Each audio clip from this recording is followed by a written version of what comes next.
Hey guys, my name is Shreyas and welcome to Simple Chemistry. In this video, we're going to be learning about uh, how we assign quantum numbers. So, what are quantum numbers? Quantum numbers are essentially just the address of an electron in an atom. So, it basically is like a set of numbers which can help you identify the electron in the atom that you're talking about. So, whenever you talk about the quantum numbers for an electron, there's actually four. The principal quantum number, n, identifies the energy level that the electron is in. The azimuthal quantum number, L, identifies the sublevel. The orientation or the magnetic quantum number, same thing, m of L, identifies the specific orbital within the sublevel. And the spin magnetic quantum number identifies the electron. Okay, so for energy levels, typically you'll see them as energy n will be, it'll say n equals 1, 2, 3, 4, therefore, for depending on the energy level it is in. For the azimuthal quantum number, if the sublevel is a s sublevel, it'll be 0.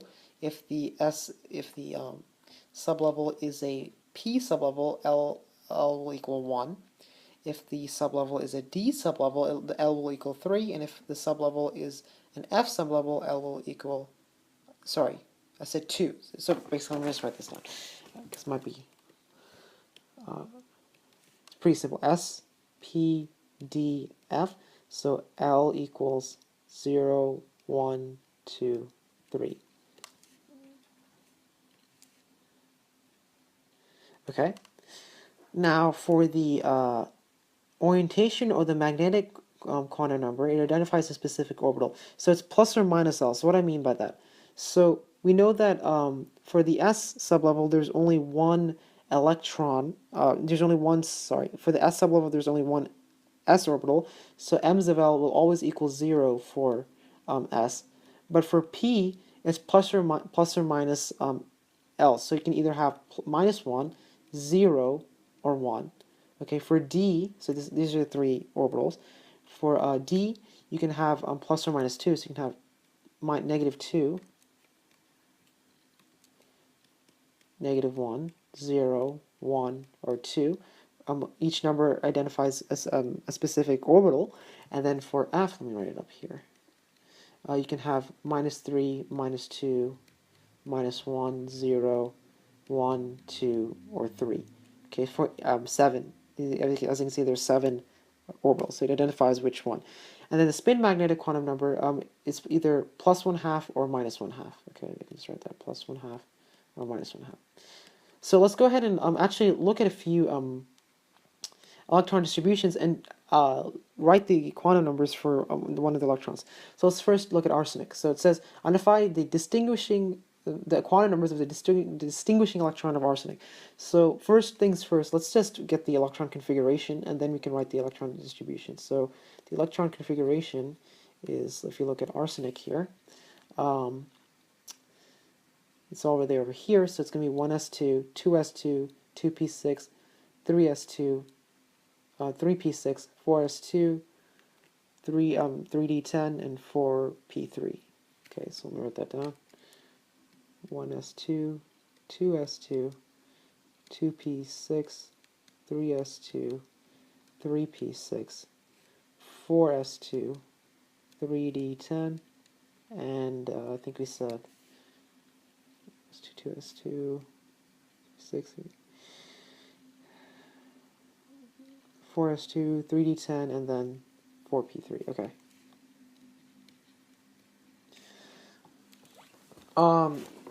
So when you talk about, what does this word mean, distinguishing electrons? A distinguishing electron is pretty simple. It's basically the last electron which is put in the electron distribution. So if you wanted to draw the electron distribution of this, here, let's go ahead and do that. We'd have one s orbital. We'd have one s orbital for 2s. We'll have 3 2p orbitals. You'll have one 3s orbital. You'll have 3 3p orbitals, and then one 4s orbital, and then 5 3d orbitals,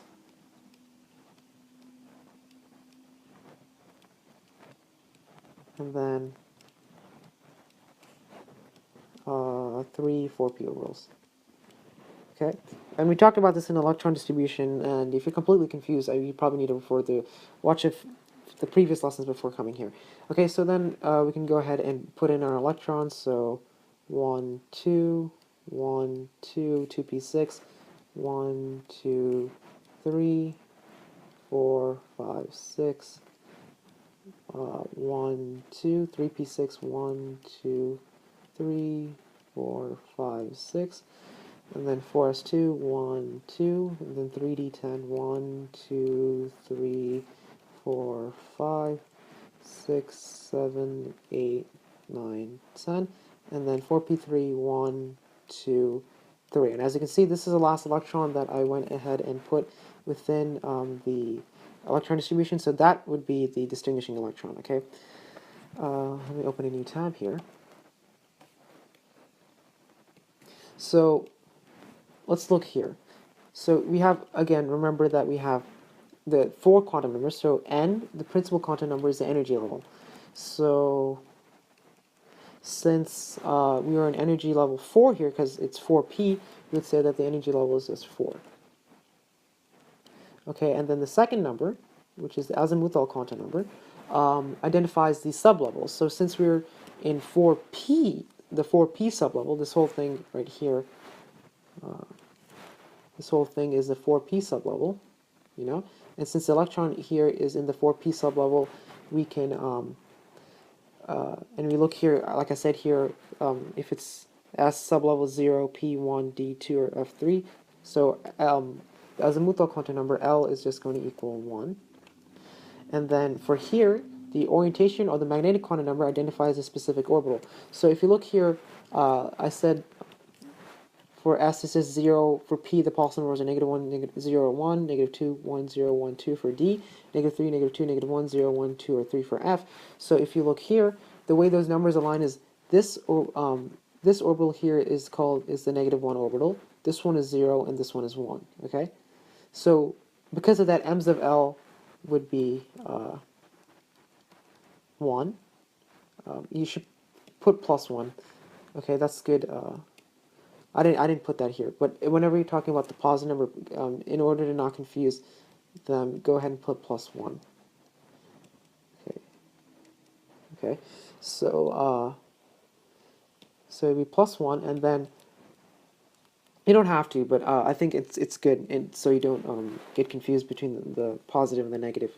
Typically, you will see it with the sign. Okay, and then finally for the spin quantum number, it can either be +1/2 or -1/2. So typically, the one with the up arrow we indicate as +1/2, and the one with the down arrow we indicate as -1/2. So since this thing has an up arrow, we would say it's +1/2. Okay, it's pretty simple. Let's go ahead and do one more example here. Identify the quantum numbers. It's a typo. Identify the quantum numbers of the distinguishing electron of chlorine. So let's first of all just get the electron configuration for chlorine. It's right here. I'm just going to use noble gas configuration in order to save time. So let's just put neon, because that's the noble gas in front of it.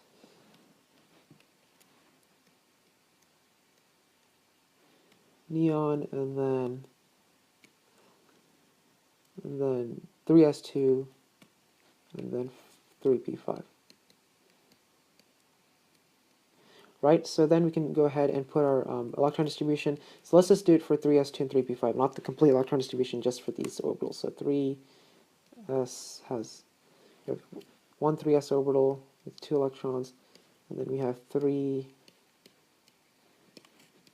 3p orbitals. So 1, 2, 3, 4, 5. And notice that this is the last electron that I put in. So this is the distinguishing electron right here. Okay. So let's go ahead again and assign our quantum numbers. So n, that's the first quantum number, identifies the energy level. We're in energy level 3. L identifies the what am I saying? no, sublevel, sorry, I just kind of, mine went blank there. So since we're in the p sublevel, it's just 1.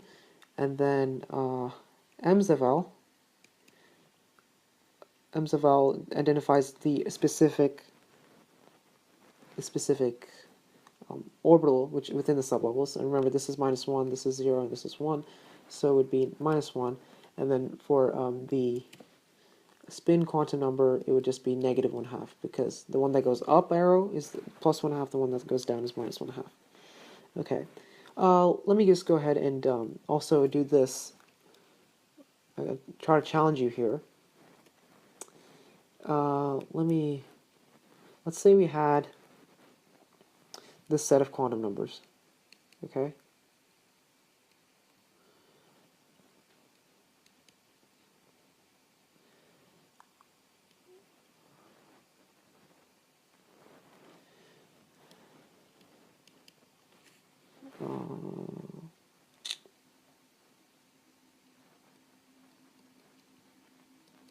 Okay, so let's say we have this set of quantum numbers. Does this even exist, okay? Are these correct? Does this make sense? Typically you see questions like this. So what we do is, look here, we have energy level 2, but we have L to be 3, meaning that we have an F sublevel. But if you look at the periodic table, there is no F sublevel for energy level 2. If you look 1s2, 2s2, 2p, 1s2, 2s2, 2p6, 3s2, 3p6, 4s2, 3d10. And then the first F sublevel that appears is 4f. Okay, so this would be invalid. You'd say that this is completely incorrect, that these set of quantum numbers do not exist. Okay, you can also have, let's say, another example, n equals 4, L equals, let's say, 2, m's of L equals 3, and m's of S equals -1/2. So let's see, energy level 4, so we know in energy level 4 all the orbitals exist, all these sublevels exist. Remember again that you can just see by looking at the periodic table that energy level 1 only has the S sublevel, energy level 2 has both the S and P sublevels, energy level 3 has both S, P, and D sublevels, and energy level 4 has S, P, D, and F, and energy level 5 will also have S, P, D, and F, right? So that's why this set of quantum numbers was wrong.